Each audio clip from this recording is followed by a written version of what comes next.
This is the Bouquet Toss, a wedding planning podcast brought to you by thebudgetsavvybride.com to help you decide what to keep and what to toss from your wedding day plans. Welcome back to the Bouquet Toss. Food and beverage costs can take up a large chunk of your budget, but don't worry, this is expected at weddings. It's best to give your guests sustenance if your event will last more than 4 hours or if it occurs near or during a time when people are typically going to eat a meal. In most cases, that's lunch or dinner or sometimes brunch. Finding affordable catering can be a tall order, but you can make your budget work for you by being savvy about your food choices, considering alternatives to traditional caterers, or opting for certain service styles. In this episode, we'll help you brainstorm your wedding menu, as well as the different ways you could go about serving it, so you can compare the available options and choose the one that's best for you. Who doesn't love talking about food? I mean, this is one of my favorite subjects, to be honest. We're going to be very hungry by the end of this. Yes. So, I feel like we're going to be encouraging everybody to be hungry with this because I think the first thing we would suggest to do is to sit down with your partner and ask yourselves questions about food, your favorite foods, what food means in your relationship, what food means overall to your wedding values. So let's go through these 5 specific questions that are a good place to start. Yeah, exactly. So starting out by discussing what are each of your favorite foods? Do you have a favorite restaurant or favorite meals, especially things that maybe you've eaten together or that have a special significance to you? Yeah, I feel like there's a big pressure here to think about all of your guests and try to accommodate what every single person would want, which is very hard, especially the bigger your guest list gets.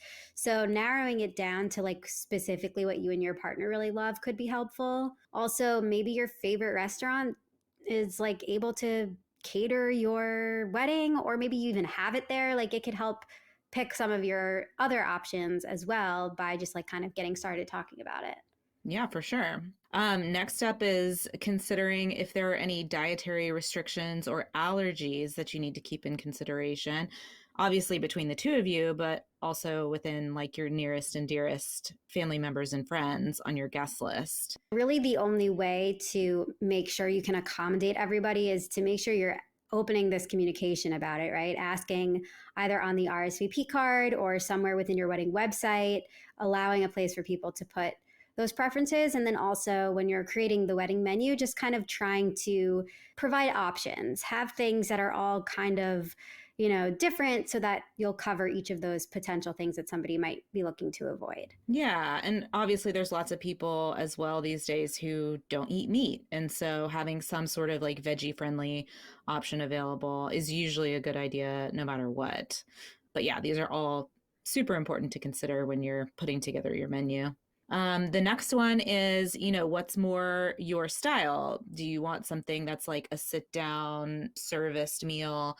Are you cool with doing a buffet, which obviously has gotten a little bit trickier in pandemic times? Or do you want past appetizers, sort of cocktail style service, or something completely different, maybe a food truck or something more casual?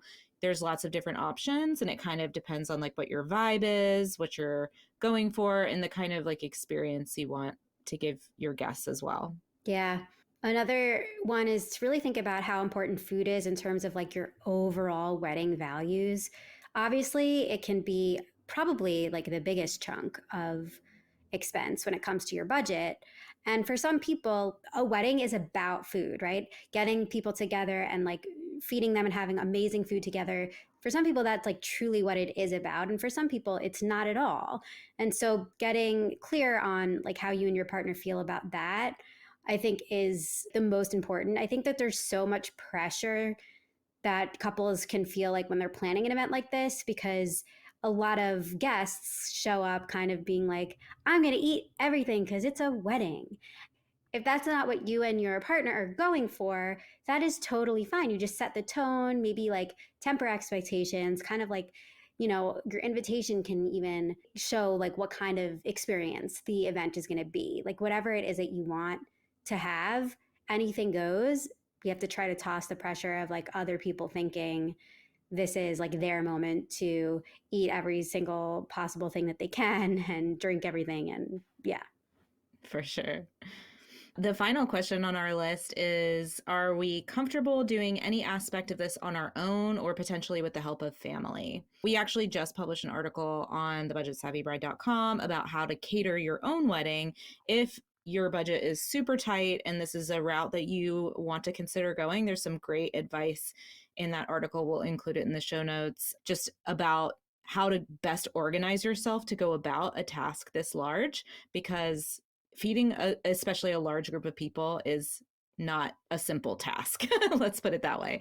And so, you and your partner really need to get honest with yourselves about, is this something that, because of our budget, that we may need to look at doing some aspects ourselves? And if so, like, are we comfortable with that, or do we have people who can help us execute?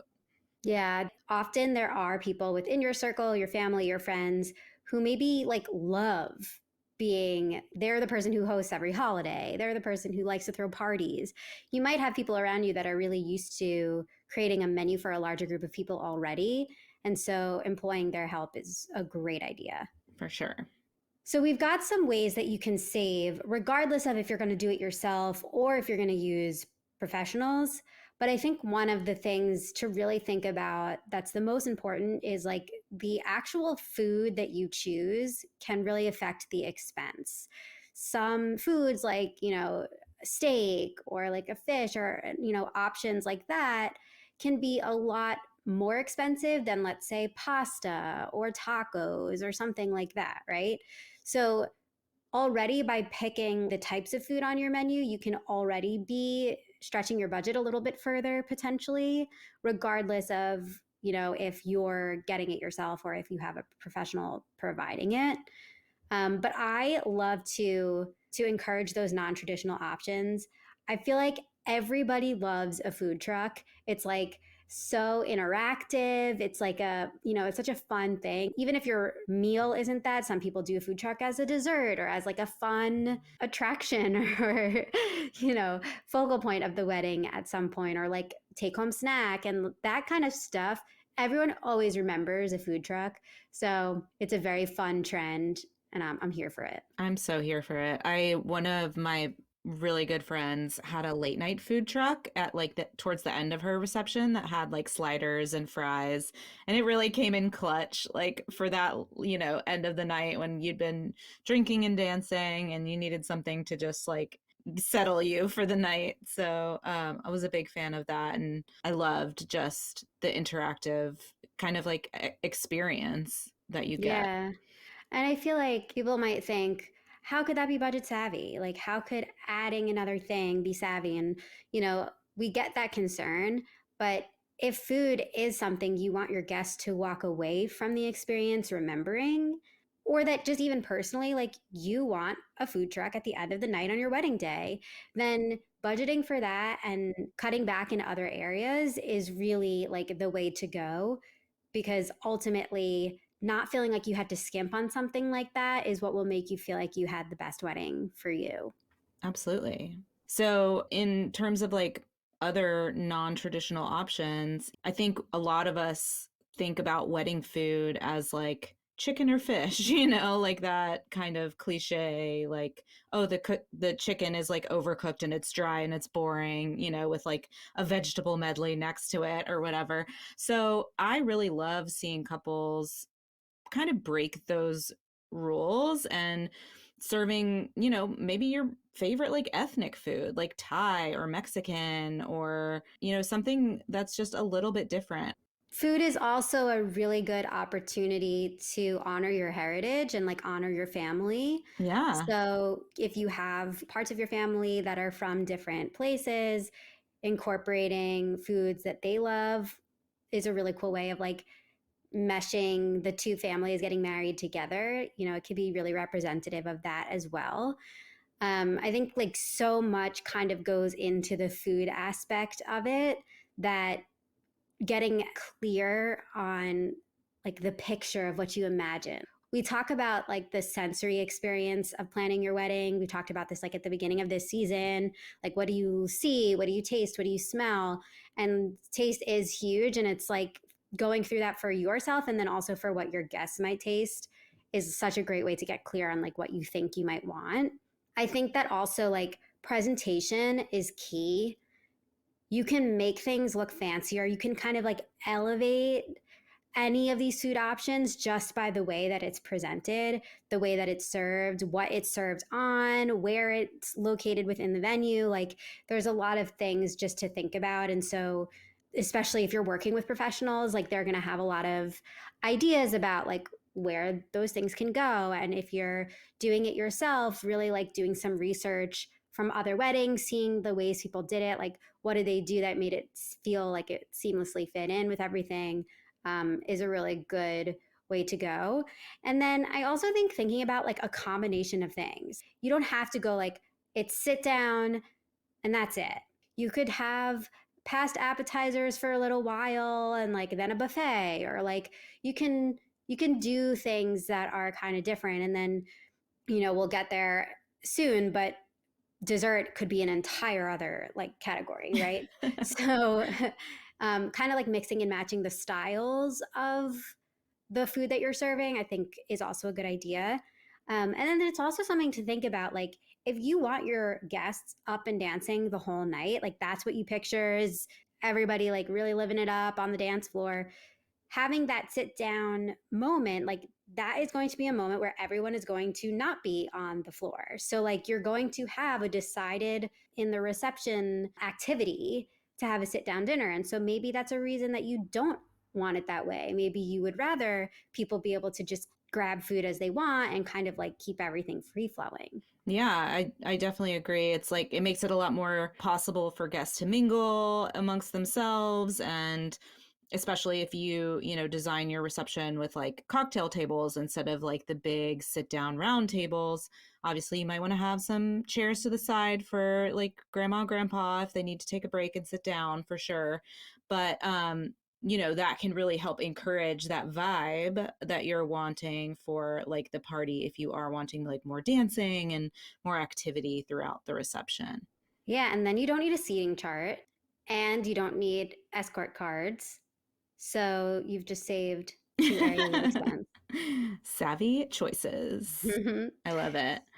Yeah, so serving light bites like that is great. Either, having them on buffet tables or having them, a few different past apps during cocktail hour, and then having maybe like a grazing table or some sort of situation where, guests can like fill up their plates and eat at a cocktail table and then get back out on the dance floor. Makes it easy and is a great option. Yeah. Another option that we will always love to encourage is brunch. I don't Yes, think anyone please. doesn't like brunch, right? And then also you're getting the double whammy of savings because typically that means you're having an earlier reception. I love brunch for so many reasons. Like you said, like earlier, your event's going to take place earlier in the day. Everything is likely to come at a lower cost than like a prime Saturday night rate, first of all. Second of all, like the food is a lot more affordable. We're talking like eggs and pastries and, things like that. They can be a lot lower cost than obviously serving like a steak dinner.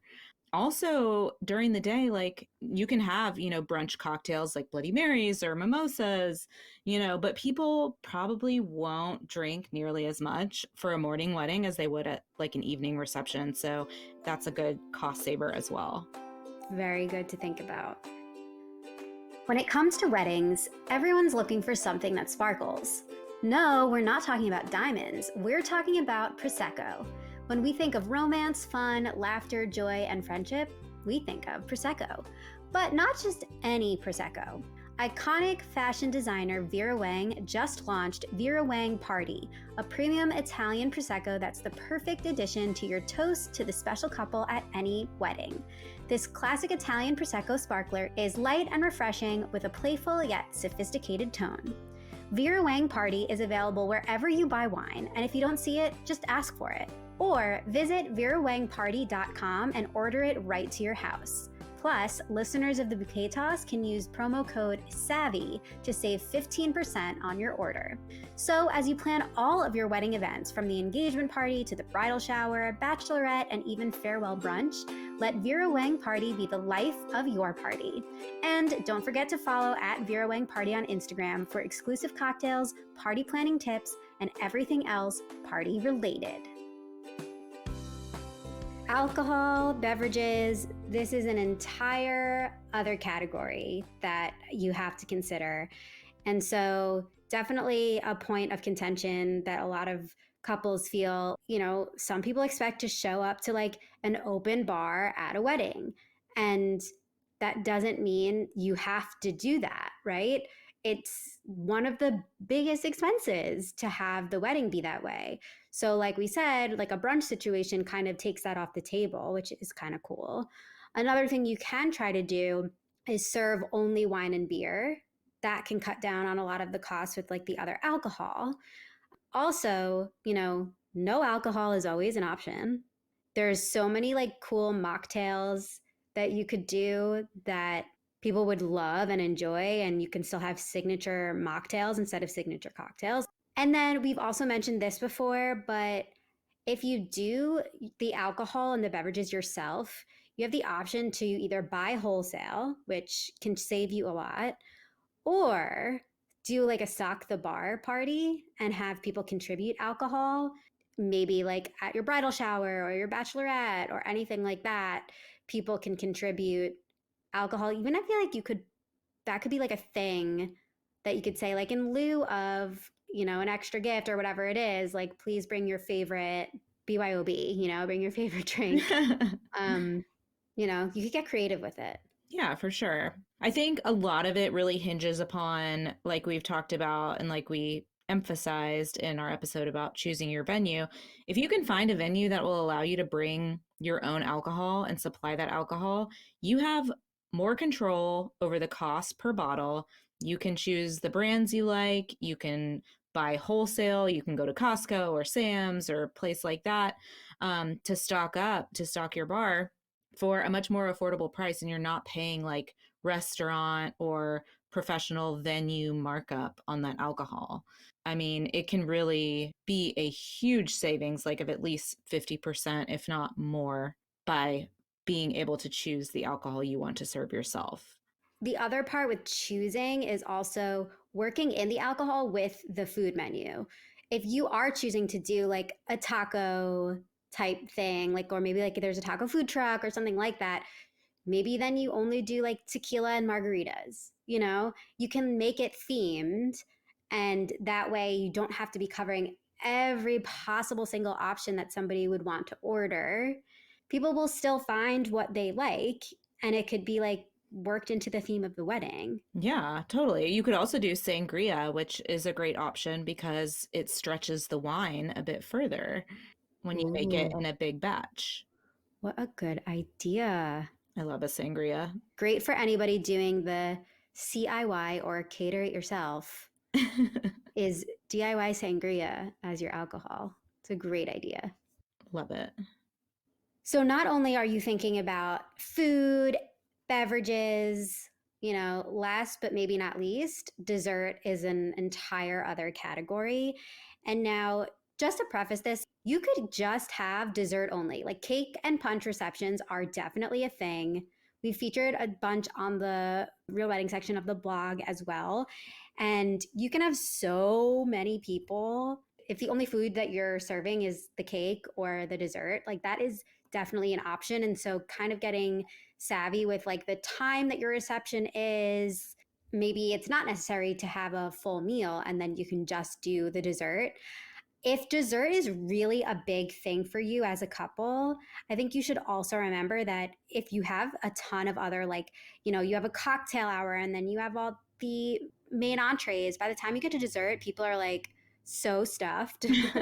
Like, and it can be awesome if you have like takeaway boxes and people can take it home with them, but you can't actually ensure that they're definitely going to eat it. And then it might go to waste. It might be an expense that like you really didn't need to spend so much on. So giving yourself that feeling of like, if we are serving this whole full meal, we don't necessarily need a full dessert bar, like a full dessert experience. You know, there's so many hacks that you can have with serving cake. If you have like a big sheet cake that you cut up and serve to guests and have just a small cake for you and your spouse to cut, it's such a good switcheroo kind of cake saver, especially if you're not so concerned with people having every single type of dessert at their disposal at your wedding. Yeah, for sure. I think also keeping in mind that a lot of the cost involved in wedding cakes has to do with like the labor and the time, right? Especially if there's like ornate decorations and designs. And so choosing like a cake style that is very like simple and classic. I always recommend buttercream over fondant. For one thing, it tastes a heck of a lot better. Fondant tastes like cardboard to me, honestly, like just not a fan. I have I think I may have had one fondant cake that I was like, oh, that was actually pretty good. They look beautiful, don't get me wrong, but just not the tastiest. So I think choosing something simple is a great way to save on the cost of your cake. And then also a lot of like those specialty flavors can add additional costs. So going simple for like basic vanilla or almond is really popular choice for wedding cakes or even just chocolate. Yeah, like that's what people's palates probably want anyway. I know there's like this urgency to feel like, oh, well, it's my wedding. It has to be like elderflowers. Like, White chocolate with raspberry, like goulash filling or whatever. right. And like ultimately, not everyone really even likes that. So they probably won't eat it. And then what was the point?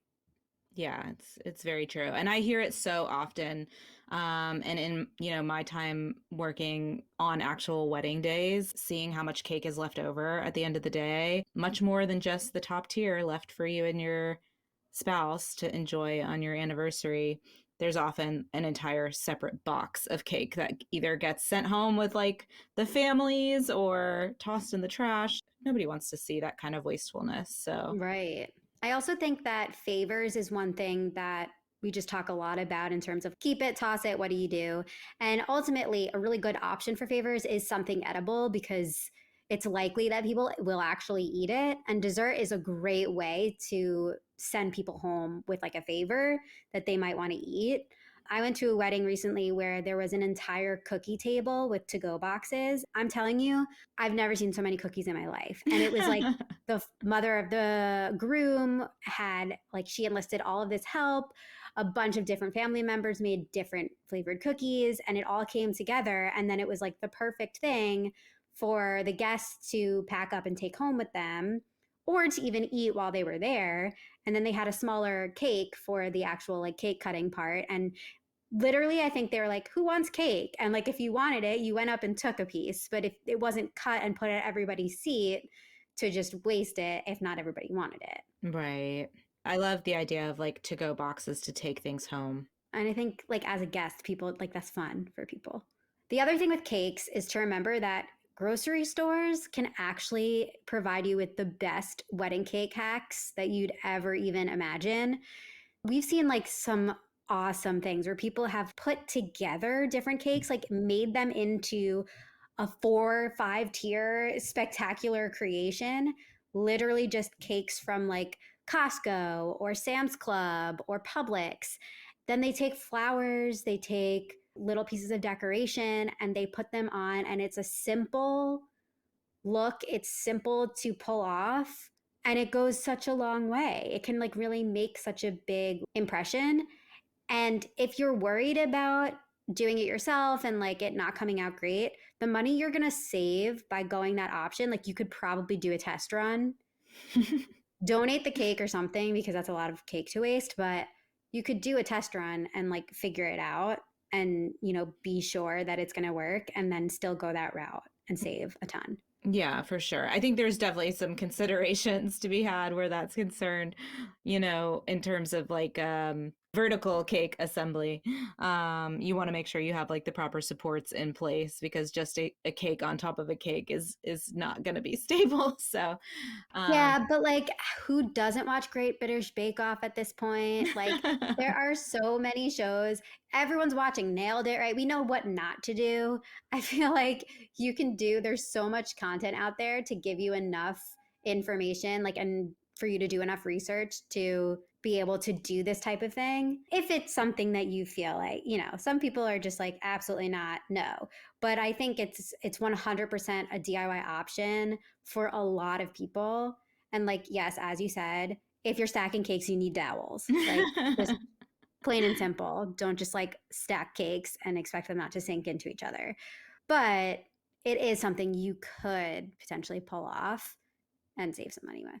Absolutely. Yeah. I think it's all about arming yourself with like the best information, and trial runs are always a good idea. Yeah. And I think just coming back to with cake, but also with all food and drink at your wedding, you really do have to figure out like what feels most important to you. I love to like considering dessert alternatives instead of cakes because, as we all know, cakes can be very expensive, especially if you get them from a professional. But maybe like you and your partner don't even like cake. A lot of people don't. It's actually a real thing. Yeah. So like cookies or pies or, I've seen couples like have like hot Krispy Kreme donuts delivered to their wedding receptions. Damn. I mean, who doesn't love a hot Krispy Kreme? I mean, come on. It, like Krispy melts. Kreme truck. Yeah, love that. My dad went to a wedding that had a Krispy Kreme truck, and he will never stop talking about it ever. You could do like an ice cream bar, I love make your that. own sundae. I'm a big ice cream fan. I'm into that idea. And again, these things can kind of like work with the rest of the menu. And so it might make a lot of sense to pick one over the other, and it like kind of goes with the theme.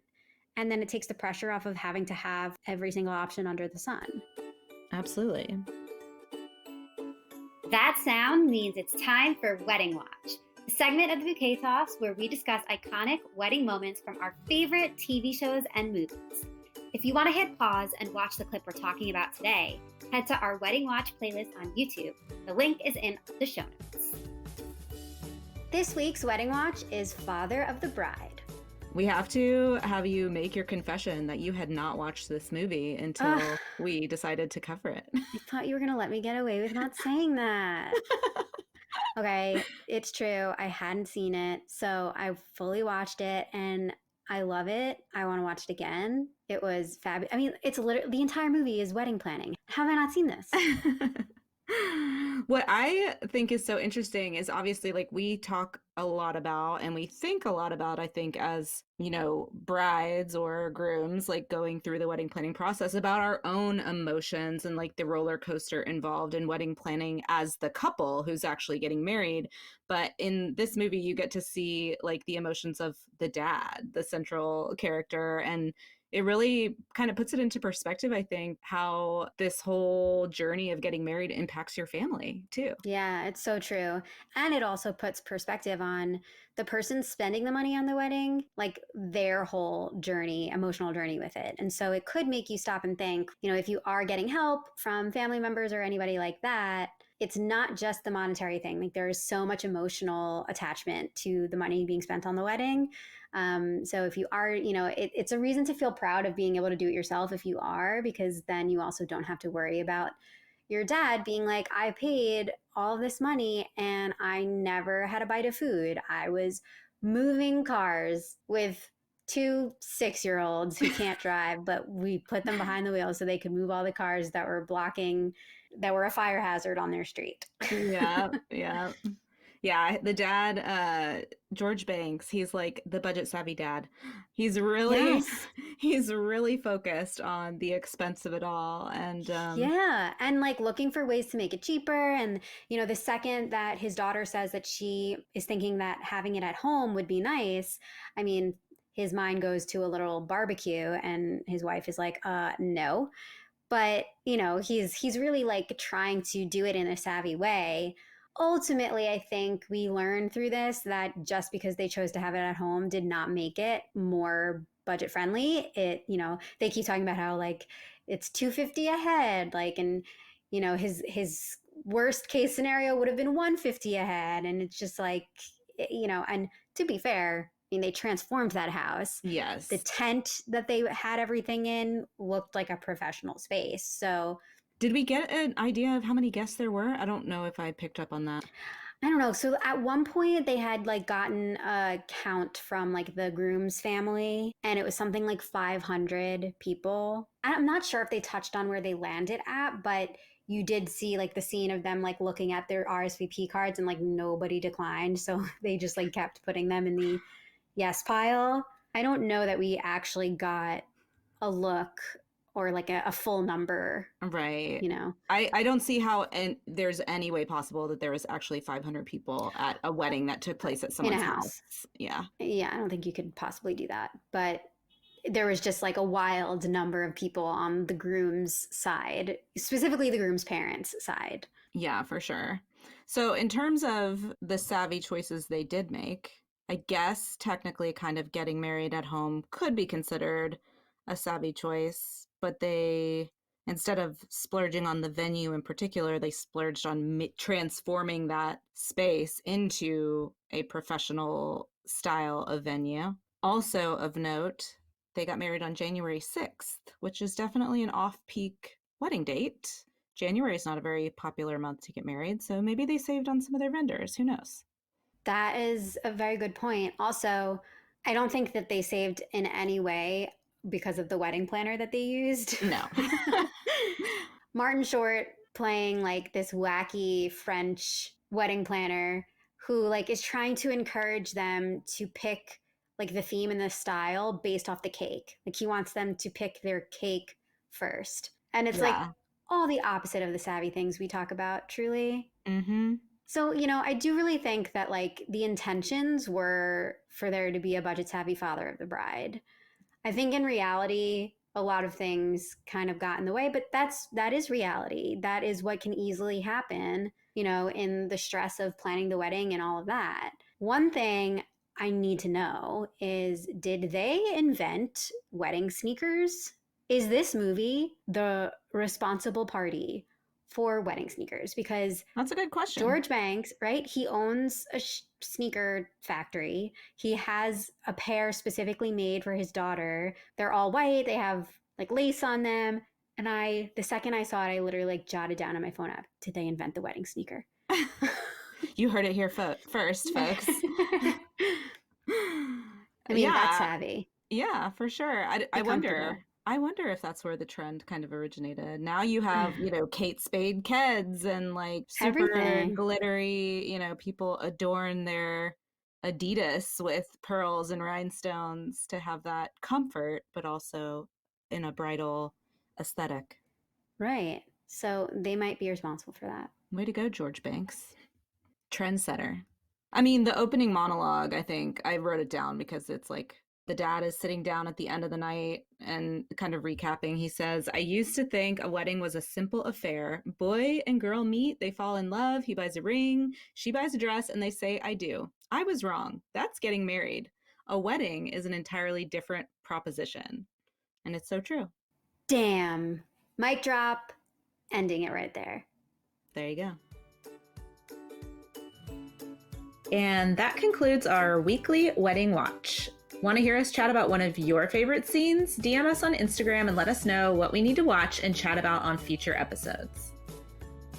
Another savvy option for the DIY inclined is to do something like a potluck situation. Can you talk more about what that would look like? Yeah, I think, if budget is truly a concern and you're having maybe a more intimate wedding, I'd say like 50 guests or less, this would probably be a reasonable option. Obviously, it depends on people in your circle and all of that, but I think if you've ever been to a Southern potluck before, or a potluck anywhere in the country, basically it's just asking your guests to arrive with a dish of some sort. Maybe you ask them to bring side dishes or casseroles or things like that, and you provide the meat or the main course. It can just be a good way to like subsidize. I think a lot of people would potentially turn their nose up at this idea, asking your guests to arrive with something else in hand besides, like themselves and potentially a gift, but it truly depends on like your community, the people you're inviting to your wedding. And if this is something that is kind of the norm where you're from, no one's going to think any different of it. And at the end of the day, it's one of those things you have to really ask yourself and your partner, does this make sense for us? Would we want to put that kind of request upon our guests? All of those sorts of things. But it's one of those options that if you truly are on a tight budget and you think that your community would support you in that choice, why not? Yeah, it all comes back to really figuring out like how food fits into your values and how food kind of fits into like the overall story of your wedding. Sometimes for people, the thought of having to coordinate a menu like this and put all that together is enough for them to be like, you know what, actually eloping seems more right for us. Mm-hmm. And so even just having that conversation might be a way that you guys can like come upon what you really think the vision of your wedding is going to look like.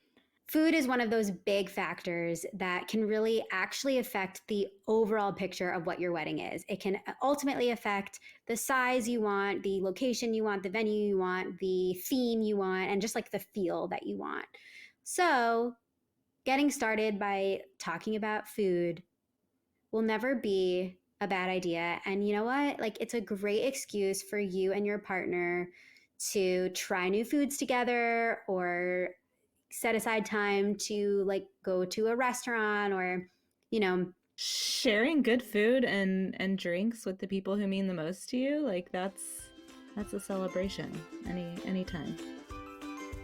You've been listening to The Bouquet Toss, a podcast brought to you by the Budget Savvy Bride. We would love for you to join us in our free private community to get support and inspiration from other couples currently planning their weddings too. Consider The Bouquet tossed in your direction so you can rate, review, and subscribe to the show on your favorite podcast app. As always, stay savvy and stay tuned for our next episode.